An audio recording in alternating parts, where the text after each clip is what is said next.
इस वीडियो के अंत तक आप जानेंगे इस पाठ से संबंधित संपूर्ण जानकारी।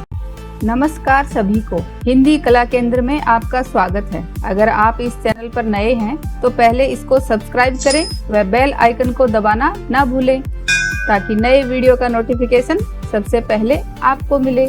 बच्चों, आज हम पढ़ने जा रहे हैं हमारी हिंदी की पुस्तक झिलमिल की कक्षा 2 का पाठ 8, जिसका शीर्षक है भाई को पत्र।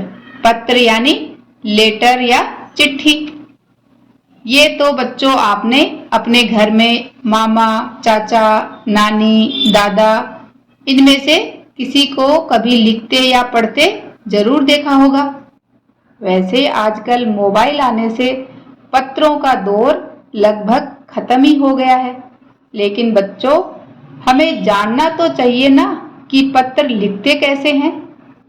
तो इसके लिए हम देखते हैं कि पत्र को लिखा कैसे जाता है। आज के हमारे पाठ का नाम भी है भाई को पत्र। तो इससे पता चल रहा है ना कि किसको पत्र लिखा जा रहा है, भाई को। तो पत्र का फॉर्मेट क्या होता है कि ये देखो, सबसे पहले पत्र कहाँ से लिखा जा रहा है उस जगह का नाम, फिर दिनांक, पत्र कब लिखा गया, उसके बाद पत्र जिसको लिखा जा रहा है उसका संबोधन और उसका नाम, फिर नमस्ते, और फिर पत्र में जो भी सूचना आपको देनी है वो सब बातें, जो कि लगभग इस तरह से 3 पैराग्राफ में होती हैं। उसके बाद अंत में पत्र किसने लिखा उसका संबोधन और उसका नाम। तो चलिए बच्चों इसको और गहराई से पढ़ते हैं। जैसा कि हमने जाना कि वैशाली ने अपने भाई यश को पत्र लिखा है। पत्र कहाँ से लिखा गया है? गुड़गांव से। और कब लिखा गया? 15 अगस्त 2014 में। वैशाली ने अपने छोटे भाई को लिखा है, इसलिए लिखा प्रिय भाई यश, नमस्ते। आज 15 अगस्त है, तो 15 अगस्त के दिन वह पत्र लिख रही है अपनी भाई को। 15 अगस्त को क्या होता है? स्वतंत्रता दिवस। तो वह बता रही है कि हमारा स्वतंत्रता दिवस, स्वतंत्रता दिवस यानी हमारी आज़ादी का दिन। हमारे विद्यालय में एक उत्सव मनाया गया। उत्सव यानी एक त्योहार के रूप में मनाया गया। तो आप भी बच्चों अपने विद्यालय में 15 अगस्त को इस तरह एक उत्सव के रूप में मनाते हो ना, जिसमें सब बच्चे मिलकर भाग लेते हैं। कोई कविता पाठ करता है, कोई अकेला गाना गाता है, तो कोई ग्रुप में गाते हैं, कोई डांस करता है ना।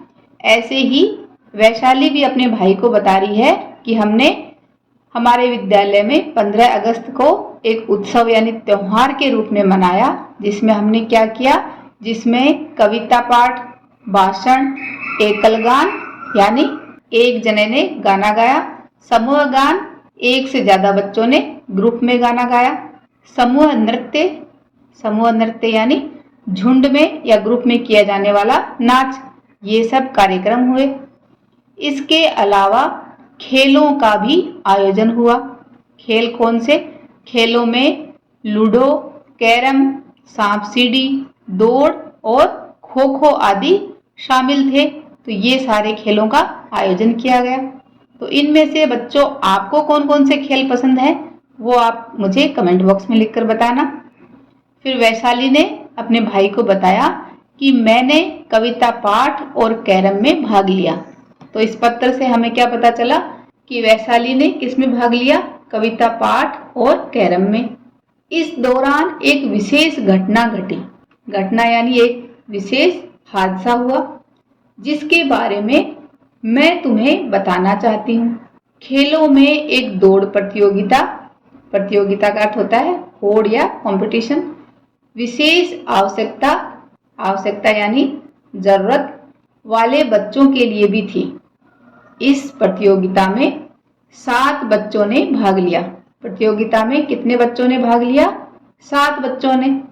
दौड़ते समय उनमें से एक लड़की गिर पड़ी। इसके बाद जो हुआ वह हैरान करने वाला था। हैरान यानी चकित करने वाला था। क्या हुआ? अचानक दौड़ थम गई। थम जाना यानी रुकना। तो दौड़ अचानक रुक गई, सारे बच्चे रुक गए। सारे बच्चे जो दौड़ में आगे थे या पीछे सभी उस लड़की के पास आ गए और उसे संभाला। लड़की को संभाला जब वह गिरी तो लड़की को कोई चोट नहीं आई थी। यह देखकर उसे साथ लेकर सभी बच्चे दोबारा दौड़ने लगे। दोबारा यानी पुनः या फिर से सब बच्चे दौड़ने लगे। तो इस तरह देखा बच्चों, उन्होंने अपने साथी का भी ध्यान रखा, उसको उठाया और उसके साथ फिर से दौड़ने लगे। उत्सव के अंत में हमारे मुख्य अध्यापक ने इस घटना के बारे में कहा।